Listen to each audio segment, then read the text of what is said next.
Hi, I'm Dave Baker, and I want to talk with you about the free comics that I picked up at Free Comic Book Day. First up from my Free Comic Book Day haul is Secret Wars #0, written by Jonathan Hickman, which is the lead-in to the big summer crossover event. It's going to reshape the world of the Marvel Universe. Nothing will be the same. Whatever. I'm still going to read it. I think Secret Wars is going to be fun. We'll see. I have my fingers crossed. However, this lead-in issue was kind of a strange thing to give away if I were trying to get people that don't read comics into comics, because it's Valeria standing in a room with a bunch of other kids talking, being real smart, being like, stuff, we're like smart niños, we're building some stuff because things are happening. Like, okay.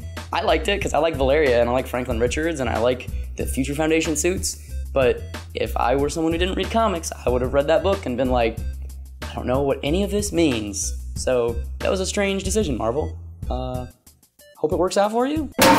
Next up, Teenage Mutant Ninja Turtles, the Free Comic Book Day issue. I have not been reading TMNT, mostly because I've read a couple other volumes, and then, you know, TMNT has bounced from publisher to publisher, so when the IDW stuff started, I was like, nah, I'm good, I'm gonna pass.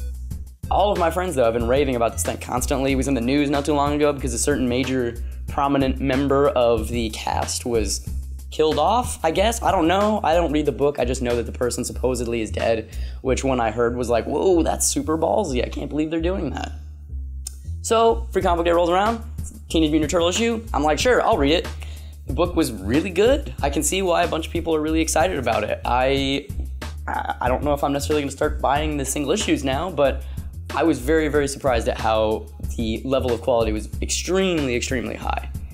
I am also, on a side note, interested to know how involved in the storytelling process Kevin Eastman, one of the original co-creators of the Turtles, is, because his name is on the book as a story credit by, but none of the kind of Kevin Eastman tropes that I've seen reading his other books are in this. So I would be interested to know if he actually sits down and brainstorms with them, or if he's actually a part of the writing process, or if they kind of just bring things to him in the kind of John Carpenter way, where John Carpenter co-wrote the, Big Trouble in Little China comic, where, hey, this is what we're doing. Yeah, that's fine, cool, whatever.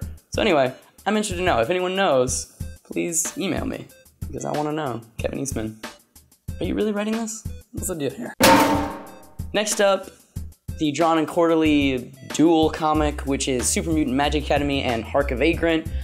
I love Super Mutant Magic Academy. It's my favorite webcomic ever, and Hark of Vagrant is also very, very good, although it's not necessarily my speed, but a lot of people really love it, and it's very high quality. However, I picked this up because Jillian Tamaki, you draw so good. I love Super Mutant Magic Academy. Please read Super Mutant Magic Academy. The taste that you get in the Free Comic Book Day issue is only the beginning. The actual trade, which conveniently just came out from Drawn and Quarterly, is even better. I know that's hard to believe, but it's true. Super Mutant Magic Academy is one of my favorite webcomics, so please go buy the trade. Next up, we have Ed Piskor's amazing webcomic, Hip Hop Family Tree. It's a book that traces the origins of hip hop and rapping all the way from the 1960s to the present era. The best part about the book, though, is that it's drawn in the time-appropriate comic book style. So all the stuff from the 60s and 70s is drawn like Marvel comics from that area with splotchy Ben-Day dots and kind of thicker black contour lines. All the stuff from the 80s will be drawn like the 80s black and white explosion. All the stuff from the 90s will be, Rob Liefeld or any of the Todd McFarlane Image guys, where it's like, yeah, check it out, there's belts and muscles.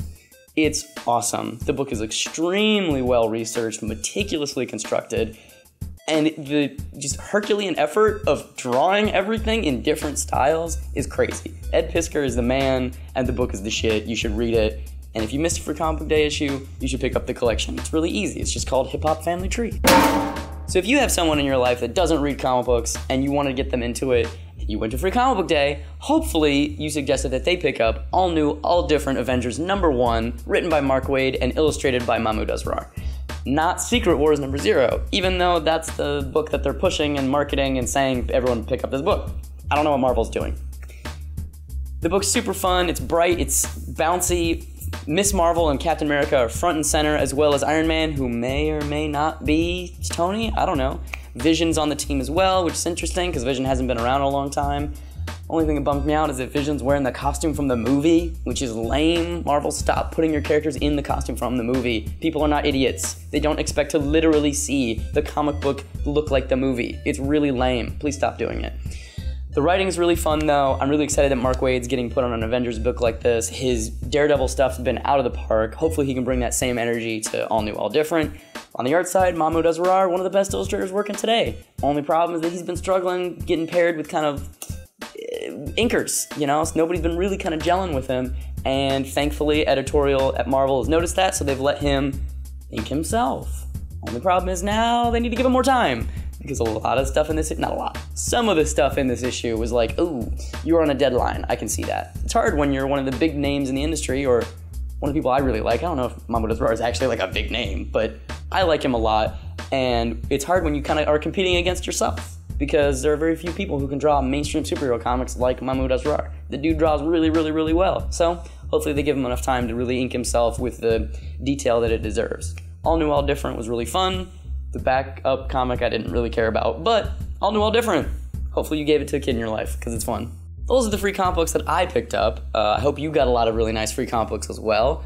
If you'd like to read comic books that I write, which are also free, you can go to theactionhospital.com. If you'd like to subscribe to our channel, which again is free, that would be much appreciated, because we really need that money, because we're all very poor.